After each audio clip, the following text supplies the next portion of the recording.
कल अंजना ओम कश्यप का एक रैंट आया। उसमें कहा कि जो ये स्टार टीचर्स बन गए हैं यूट्यूब के ऊपर ब्लैक बोर्ड लेके पढ़ाने लग जाते हैं, इनको कुछ आता वाता तो है नहीं, बस कोई एक्सप्लेनर बना के कोई व्यूज ले लेते हैं, उसके बाद अपने आप को इतना महारथी समझने लगते हैं और उसके दम पे बोलते हैं कि कोचिंग करो नहीं तो पेपर नहीं पता होगा। कैसी व्यवस्था है ये? जो लोग टेलीप्रॉम्प्टर से देख के पढ़ते हैं ना, उनको समझ में नहीं आएगा कि ब्लैक बोर्ड पे एक्सप्लेनर बनाना कितना आसान काम होता है, कितना मुश्किल काम होता है। वैसे हमारी जो ताई जी हैं, इनका ये कमेंट था, ये डायरेक्टली खान सर और अभिनय सर के ऊपर था। खान सर ने इनके बारे में कुछ कमेंट्री कर रखी थी। हमारी ताई जी कभी कभी फेक न्यूज फैलाते हुए पकड़ी गई है, पर खैर मैं उसको ज्यादा गलती नहीं मानता। इतना ज्यादा काम करते हैं जर्नलिस्ट, तो कभी कभी गलत न्यूज आ जाती है। पर्सनली नहीं करते हैं, इंसिडेंटली हो जाता है। लेकिन फिर भी मैं एक बात बताना चाहता हूँ सारे के सारे बच्चों को, तुम्हारे लिए, बाकी किसी के लिए नहीं है। इंडिया में अगर हमारा प्रेस वाला भी, अगर हमारा दूध वाला भी कल सुबह गायब हो जाए ना, तो हमारी जिंदगी में थोड़ी सी ऑब्स्टेकल आ जाती है, थोड़ी सी इनकन्वीनियंस आ जाती है। सिर्फ अंजना ओम कश्यप का कोहोर्ट जो है, अगर वो कल देश से गायब हो जाए ना, तो the country would be better of. देश की बच्चों की, मिडिल क्लास की, कम से कम नहीं तो 90% जो प्रॉब्लम्स है, उनको ये सॉल्व करा सकती है। इसका जो जॉब था, उसकी एक मॉरल ऑब्लिगेशन है to become the voice for the voiceless. लेकिन ये सिर्फ और सिर्फ ना भोंपू बन गई है।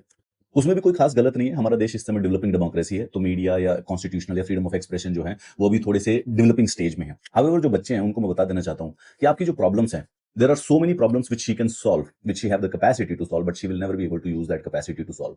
उसमें पर्सनली उनकी गलती नहीं मानता हूँ, this is how the circumstances work. लेकिन उसके बावजूद जो टीचर्स के साथ एक इंटरेस्टिंग फिनोमिना होता है, वो ऑनेस्ट हो, डिसऑनेस्ट हो, पैसा बनाने के लिए काम कर रहा हो, बिना पैसे के काम कर रहा हो, चैरिटी में काम कर रहा हो, somehow or the other students के बारे में सोचना है, स्टूडेंट्स के बारे में बात करना नहीं छोड़ पाता है। चाहे कोई भी टीचर हो, चाहे वो सुपर 30 वाले सर हो, चाहे खान सर हो, चाहे अभिनय सर हो, और anybody else also. News channel वाले जो होते हैं, वो कभी कभी अपनी ड्यूटी भूल जाते हैं। मैंने तो ताई जी का शो कभी देखा भी नहीं। मैंने एक बार ताई जी के शो का नाम सुना था, हल्ला बोल। मैंने कहा भाई, जिस शो का नाम ही हल्ला बोलो, उसको पता ही नहीं है फिर जर्नलिज्म क्या होता है। आप जर्नलिस्ट हो, अगर तुम्हारे शो का नाम हल्ला बोल, क्या रोज जाके कहीं पे कलेश करवाने हैं क्या?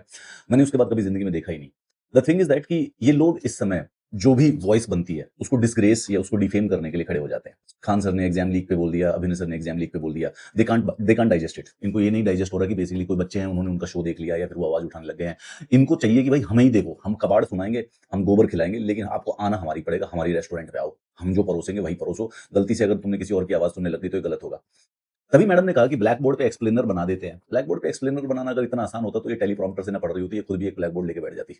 मेरे पास तो इसके लिए कमेंट्री करने के लिए कुछ है नहीं। तो जो आदित्य रंजन सर ने जैसा किया था, आप ही कमेंट्स में टैग करके इनके लिए खुद ही कमेंट कर दीजिए कि इनका जो यूट्यूब टीचर्स के बारे में कहना था, उनके बारे में आप लोगों के क्या विचार है, या फिर अंजना ओम कश्यप जी के बारे में आपके क्या विचार है। हमारे देश में जो सबसे डिसऑनेस्ट काम करते हैं, वो कुछ ताई जी जैसे ही लोग हैं। इन सम वेज ये एक्चुअली में वर्स हैं करप्ट आईएएस या करप्ट पॉलिटिशियन से भी। It's not their personal fault, it's not, they don't do it by personal choice. However जब हिस्ट्री लिखी जाती है, तो चॉइस जो होती है उसको फैक्टर नहीं किया जाता। तो अगर आपके कुछ विचार हैं ताई जी के लिए, तो आप उनको टैग करके इस वीडियो के नीचे कमेंट्स में लिख सकते हैं।